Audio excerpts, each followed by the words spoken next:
Part 5 in our series of creativity, looking at the creative process this time.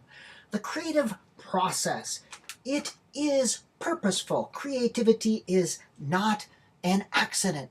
To be creative, it requires preparation, hard work, and discipline. Creativity is not a drive through experience.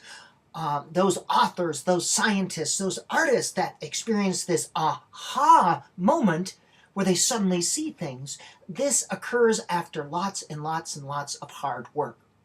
So creativity isn't a process, it's not an event, it's not this mystical experience that happens. It happens after long, hard work. It's usually the last step in a long thinking process.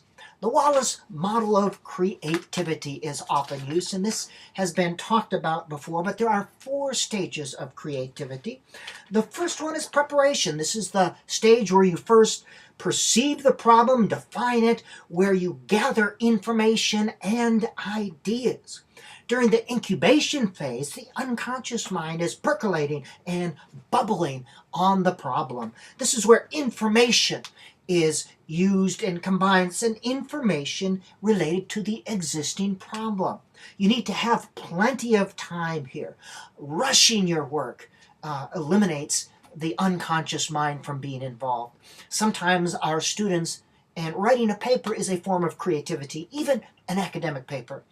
Sometimes students will wait until the last minute to start working on their paper. Well, by doing this, you eliminate step 4 because your unconscious mind doesn't have a chance to percolate. 3 is illumination. That's the aha moment. It's where you suddenly see how things should go. This only happens after steps 1 and 2 have been attended to. Very hard to get to there if you haven't gotten to there. And number 4 is verification. This is where you evaluate and refine. This is where the creator tests ideas, concepts, or solutions. If you're writing a paper, you edit and you get other people to give feedback. 4 stages of creativity, the Wallas model. Now, teaching the creative process to enhance creativity in your classroom. Number 1, you have to attend to students' knowledge base. They need to absorb a lot of ideas, a number of ideas, a lot of different ideas. So part of your job is teaching them about the world, enhancing their knowledge base. Students must have a certain amount of freedom to push the edge, to experiment within limits. Time.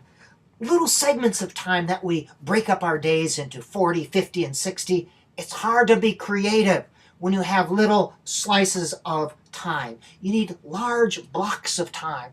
And in some middle school and high schools, they have block scheduling where things are given more time. And number 4, you need to teach creative thinking skills, these cognitive processes. This is the end of part 5, looking at the creative process.